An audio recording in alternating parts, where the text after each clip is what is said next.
The revived Schutzstaffel overpowers Utsunimaya, Tenjiro Kirinji, and Kiryo Hikifune, who kneel and slit their throats, shocking Uryu Ishida and Jugram Hashwalth.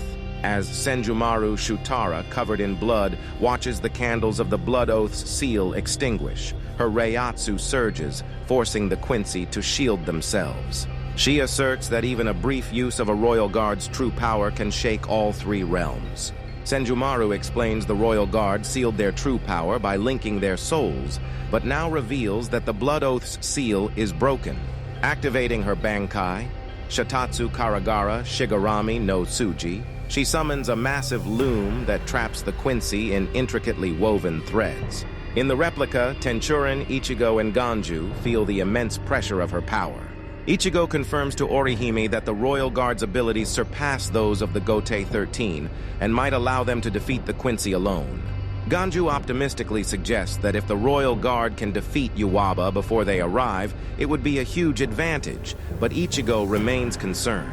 Meanwhile, Senjumaru approaches the Quincy's, creating eerie sounds with her voice and summoning 8 connected mirrors around Lil.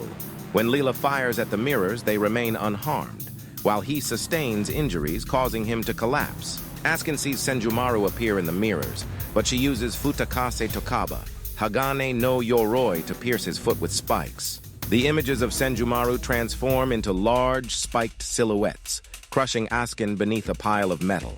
In another hall of mirrors, Pernita tries to twist its surroundings, but falls into a pit of sand, while Gerard is immobilized by Senjumaru's blue tapestries, which bind his limbs before freezing him solid. As Hashwalth stands in a hallway lined with red linens, Senjumaru unleashes Itsukase Tokaba, Yakanohara, engulfing him in flames that create a towering pillar.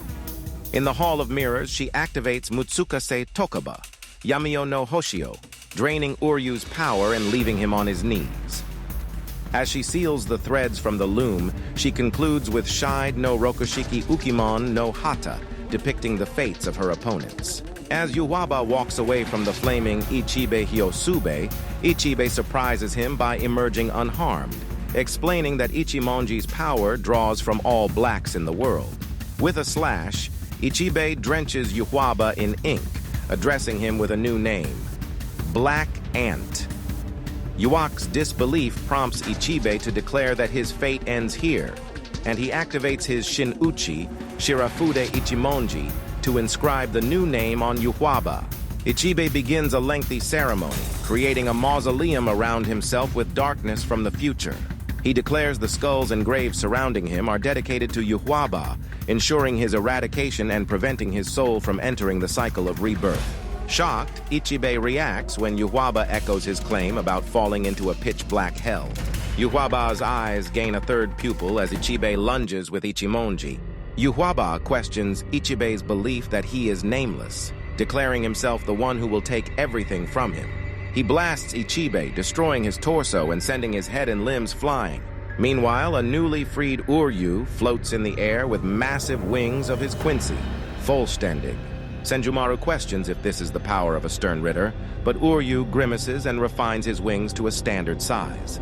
Senjumaru dismisses Uryu's chances against her Bankai, but he points out she is caught in her own fabric. Vowing to kill him with honor, Uryu fires a Heilig file through her chest, shocking Ichigo and his friends as Senjumaru bleeds and collapses. Uryu, with his eyes glowing red and crackling with blut, dispels his Quincy, Vollständig, and regains control. He watches Shitatsu Karagara Shigarami, no Tsuji, disintegrate as Yuwak approaches Ichibe's seal, noting he died 3 steps short of his goal. Yuwak destroys the barrier with a touch, opening the path to the Greater Soul King Palace. As the last candle on the Blood Oath seal flickers out, Yuwak declares the Royal Guard has fallen, prompting Hashwalth to assert their 1,000 years of prayer are rewarded. Yuwak walks toward the vestibule road, breaking down pillars to create a glowing blue staircase leading to the Greater Soul King Palace, reflecting on his past losses and the Quincy's first invasion of the Serai Tai. Yuwak steps into the Greater Soul King Palace, proclaiming it the sound of bells tolling for the King of 3 Worlds. Later, The replica Tenchurin crashes into the vestibule road, and Ichigo and his friends disembark, gasping in horror at Ichibe's severed head on the floor. As Orihime rushes to revive him, Ichigo hears Ichibe's disembodied voice urging him to call his name. Confused, Ichigo does so, causing Ichibe's eyes to open and his body to restore, leaving Orihime startled.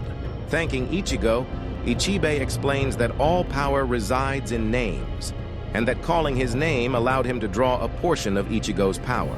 Laughing at the potential of their combined powers, Ichibe asks Ichigo to stop Yuach, assuring him that he can do it without killing him. He emphasizes that the Soul King's death will collapse all realms and pleads with Ichigo to protect him. Ichigo and his friends rush toward the Greater Soul King Palace as Captain Commander Shunsui Kyoraku approaches a bound Sosuke Aizen in Mukin. Back at the palace, Yuaba plunges his reishi sword into the Soul King's chest, declaring him his father. And that's the end of this episode. If you want to watch more anime explained videos, make sure to subscribe to our YouTube channel. Also, follow our Instagram page and join our WhatsApp group for the latest updates.